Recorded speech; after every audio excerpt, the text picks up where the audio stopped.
E aí, galera dos nonos anos do CAIC São João, semana 27, e o tema que norteia as atividades desta semana é sobre o autor, o escritor Monteiro Lobato, um dos grandes nomes da literatura infantil. Bem, biografias sobre o Monteiro Lobato vocês encontram aos montes na internet. É um dos talvez mais populares e mais bem é,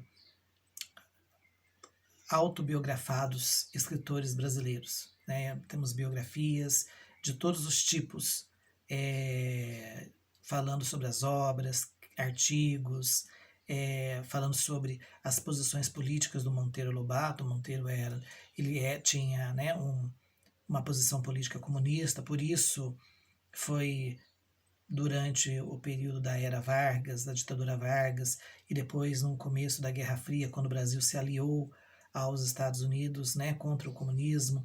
O Monteiro foi perseguido, teve problemas com a sua posição, com o seu posicionamento político, né, um simpatizante nato das ideias comunistas, do socialismo pregado pelo Karl Marx lá no século XIX.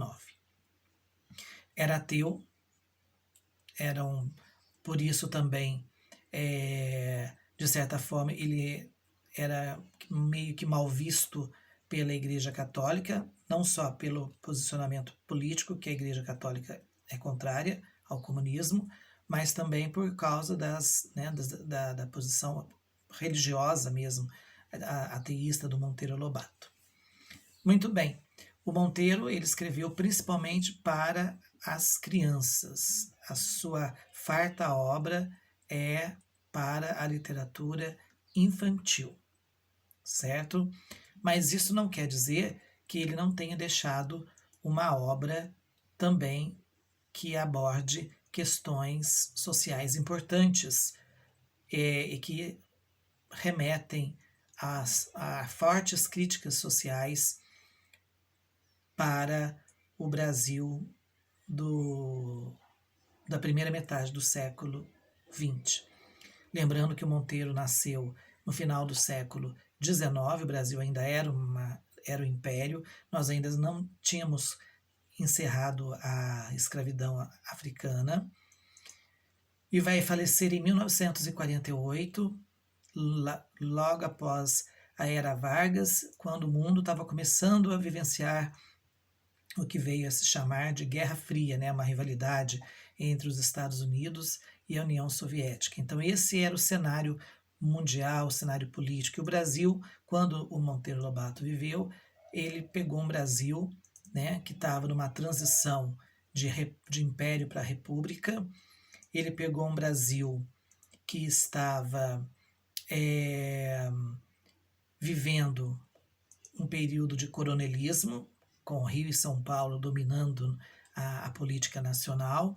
Ele vai pegar uma fase do modernismo brasileiro, embora ele seja considerado pelos acadêmicos como um escritor pré-modernista.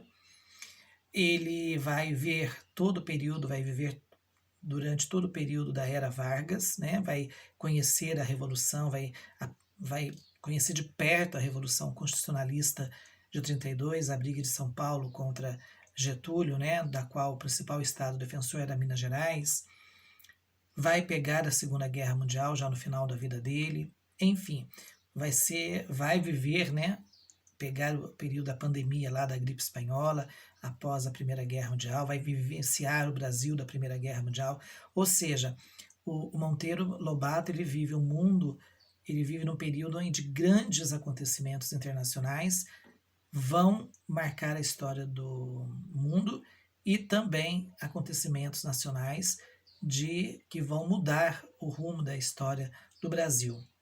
E a grande preocupação do Monteiro Lobato era mostrar também, através de suas obras, além das infantis, do entretenimento das obras infantis, era mostrar também um pouco desse Brasil da primeira metade do século XX, que era um Brasil essencialmente rural, um Brasil que era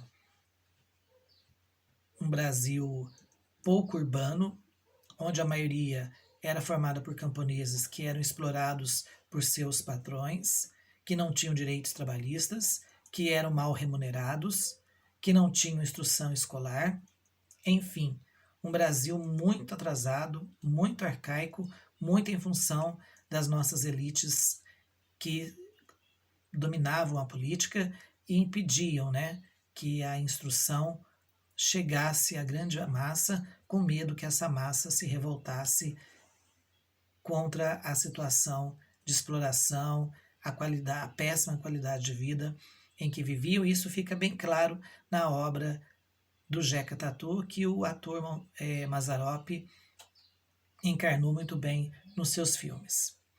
Bem, na atividade dessa semana de vocês, ela começa com um texto que fala sobre a cidade de Taubaté, onde o Monteiro Lobato nasceu. Então, Taubaté virou a capital nacional da literatura infantil, porque o maior escritor da literatura, nós tivemos outros, claros, né? Mas o maior escritor da literatura infantil da história é, sem sombra de dúvida, o Monteiro Lobato, principalmente com suas obras lá, O Sítio do Pica-Pau Amarelo.